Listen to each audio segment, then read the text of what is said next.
Sir, Patna में आए हैं, अलग अलग कार्यक्रम हैं। सेवा दल का एक कार्यक्रम है, विशारद सम्मेलन है, उसको संबोधित करना है और उसके बाद एक प्रेस वार्ता भी है जिसकी जानकारी आपको प्रदेश कांग्रेस कमेटी से मिलेगी। बहुत मुद्दे हैं, मुद्दे मुद्दे मुद्दे बेशुमार हैं, मुद्दे बेशुमार है। नीतीश कुमार है तो आप समझ रहे हैं कितने मुद्दे होंगे, लेकिन अभी बहुत ज्वलंत मुद्दे चल रहे हैं। चुनाव आयोग को लेकर भी हैं, बहुत सारे मुद्दे हैं। आज उस पर आपसे चर्चा होगी। चुनाव आयोग के राष्ट्रीय अध्यक्ष मल्लिकार्जुन खड़गे ने जो बयान दिया बिहार को लेकर, मैं उनके बगल में बैठा था, उन्होंने बिहार को लेकर एक भी ऐसी टिप्पणी नहीं की। उन्होंने कहा छोटे मोटे राष्ट्र और फिर बिहार पर आए, तो ये गलत बयानी भारतीय जनता पार्टी की पुरानी बीमारी है। ये उस बीमारी का इलाज बहुत जल्दी होगा। इटावा में जो इस तरह से घटना हुई है, कैसे देख रहे हैं? इटावा की घटना कोई अलग घटना नहीं है, ऐसे अनेक घटनाएं लगातार होती चली जा रही हैं। तो मुझे लगता है कि सरकारों की जो जिम्मेदारी है, सरकारें उससे बचकर भागती हैं और अलग अलग मुद्दों में हम सबको आपको व्यस्त रखती हैं।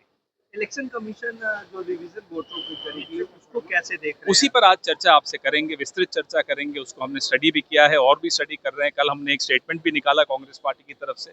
राहुल गांधी जी, मल्लिकार्जुन खड़गे जी और इंडिया अलायंस के अनेक सदस्य लगातार इन मुद्दों पर चर्चा कर रहे हैं, दबाव बना रहे हैं चुनाव आयोग पर। लेकिन चुनाव आयोग कठपुतली की तरह, जैसे मल्लिकार्जुन खड़गे साहब ने उस दिन कहा, कठपुतली की तरह मोदी जी के इशारों पर चलता है।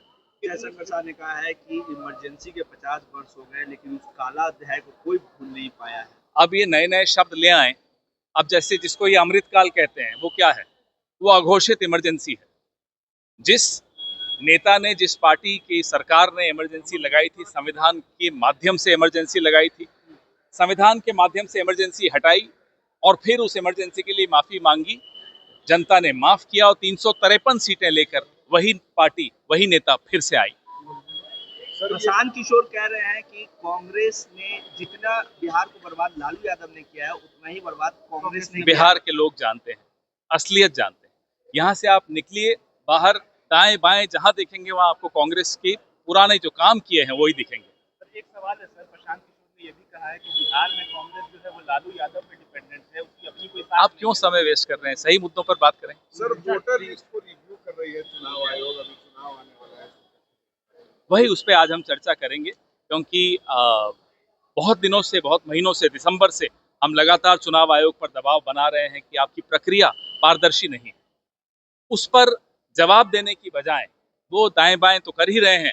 अब जो वो नया षड्यंत्र रच रहे हैं, उससे लाखों करोड़ों लोग पूरे देश में और बिहार में भी काफी लोग वंचित रह जाएंगे अपने मताधिकार से। ममता बनर्जी ने इस पे भी कहा है कि एनआरसी को लागू करना चाहती है। मैंने उनका स्टेटमेंट अभी नहीं देखा है, लेकिन जो मुझे आज हमें पार्टी की तरफ से वक्तव्य देना है, मैं आपसे थोड़े दिनों में देर में विधानसभा का चुनाव है सर, विधानसभा चुनाव को लेकर इंडिया अलायंस बनी। इंडिया अलायंस अभी तक चेहरा सामने नहीं कर रहा कि तेजस्वी चेहरा होंगे, कितने सीटों पर कांग्रेस तैयारी कर रही है। सवाल तो आप कभी भी पूछ सकते हैं, उसका समय नहीं होता, जवाब का सही समय होता है।